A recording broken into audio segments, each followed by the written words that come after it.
जिनके नाम है बच्चों के सबके छल्लू तो है, छल्लू तो हट सकते हैं। हाँ जी मेरी बात सुनो, इसको रखो। नंबर बता दे चाचा के, चाचा के नंबर बताता है।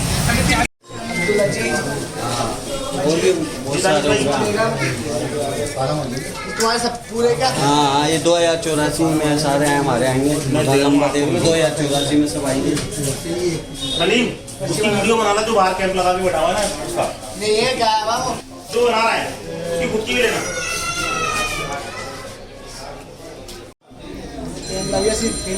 हाँ बताओ, मकान नंबर कितना है? 4450 लेना।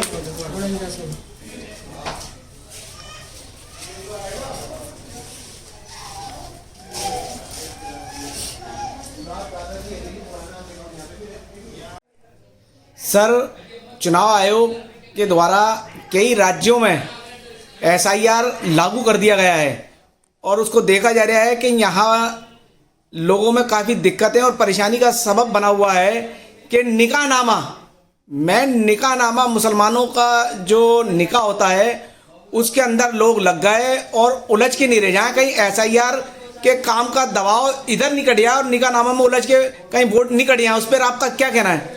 देखिए, SIR कोई बहुत बड़ा काम नहीं है। चुनाव आयोग समय समय पर अपडेशन करता है वोटर ID का। ये भी एक अपडेशन का काम है जिसमें हम हमारे ऑफिस में इसको कैंप लगा रहे हैं, लोगों को समझा रहे हैं, बता रहे हैं कि कैसे आपको 2002 की वोटर लिस्ट निकालनी है, कैसे आपको फार्म बनना है और क्या 11 चीज़ें हैं जो अगर आपके पास कुछ भी नहीं होता है तो उन 11 चीज़ों में से क्या सबूत हैं जो हमें देने हैं। उस 11 चीज़ों में चुनाव आयोग के द्वारा जो जारी किया गया लेटर है उसमें 11 जो चीज़ें मांगी गई हैं उसमें कहीं पर भी निकाहनामे का जिक्र नहीं है। निकाहनामा मेरे हिसाब से अभी कहीं निकाहनामे की ज़रूरत नहीं है, कहीं उसके ट्रांसलेशन की ज़रूरत नहीं है। लोग भटके नहीं और लोग SIR का काम करें, वोटर कार्ड अपने संभाल कर रखें और जो BLO आपके घर आ रहे हैं, जो BLO आपके घर पर आके एक फार्म दे रहे हैं, उस फार्म की फॉर्मेलिटीज़ को पूरा करें और उस फार्म को जमा कराएं। सर, लेकिन कई जगह देखा जा रहा है कि शहर काजी के यहाँ पर लोग अपने पुराने निकाह को लेकर काफ़ी चिंतित नज़र आ रहे हैं, वहाँ जा रहे हैं। हमने संपर्क किया, समझता हूँ, हमने शहर काजी साहब से संपर्क किया तो उन्होंने कहा कि मुझे इस कानून का ज्ञान नहीं है कि उसके अंदर ज़रूरत है या नहीं।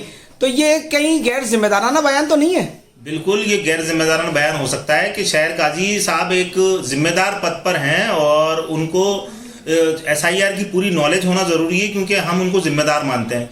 तो उनको अपने तरफ से एक बयान जारी करना चाहिए, SIR की गाइडलाइंस देखते हुए उनको बयान जारी करना चाहिए कि SIR के अंदर निकाहनामा है या नहीं है। अगर नहीं है तो साफ तौर पे लोगों को समझाएं और अपने तरफ से अपील करें कि SIR की फॉर्मेलिटी सभी पूरी कराएं, निकाहनामे के चक्कर में लोग नहीं लगें। और मैं समझता हूँ अभी जो SIR की गाइडलाइन आई है उसमें निकाहनामा ट्रांसलेशन की कोई भी गाइडलाइन में जिक्र नहीं है। तो मैं शहर काजी साहब से भी आपके माध्यम से अपील करना चाहूँगा कि आप जिम्मेदारी समझते हुए इस बारे में अपना स्पष्टीकरण दें।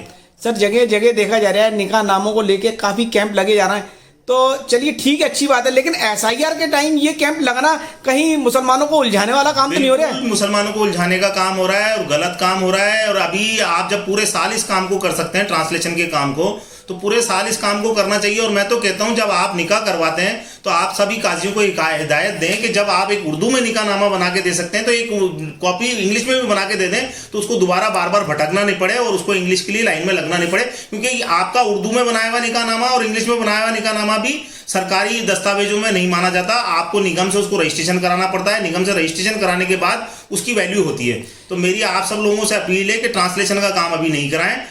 आपके पास ट्रांसलेशन के लिए बहुत टाइम है और डॉक्यूमेंट्स बनवाने के लिए आपके पास बहुत टाइम है। अभी SIR का काम चल रहा है, अपडेशन का काम चल रहा है, फिलहाल आप अभी इसको पूरा करें। सर, देखा जा रहा है कि कई लोग जब निकाहनामे को ट्रांसलेशन के लिए काजी ऑफिस जाते हैं तो वहाँ पर मनमाने तरीके से पैसे मांगे जा रहे हैं। तो इसकी कोई गाइडलाइन तो होगी कि कितनी फीस देनी पड़ेगी ट्रांसलेशन की? मुझे इसकी नॉलेज नहीं है कि कितने पैसे मांगे जाते हैं, लेकिन मैं ये कहता हूँ कि फिर भी एक फीस जो भी हो, जो भी काजी साहब एक फीस डिसाइड करें वो सार्वजनिक तौर पे सबको पता होनी चाहिए कि अगर उसका ट्रांसलेशन होता है तो ट्रांसलेशन कितने पैसों में होता है। सर, इसमें पारदर्शिता होनी चाहिए। सर, उसकी रसीद भी मिलनी चाहिए।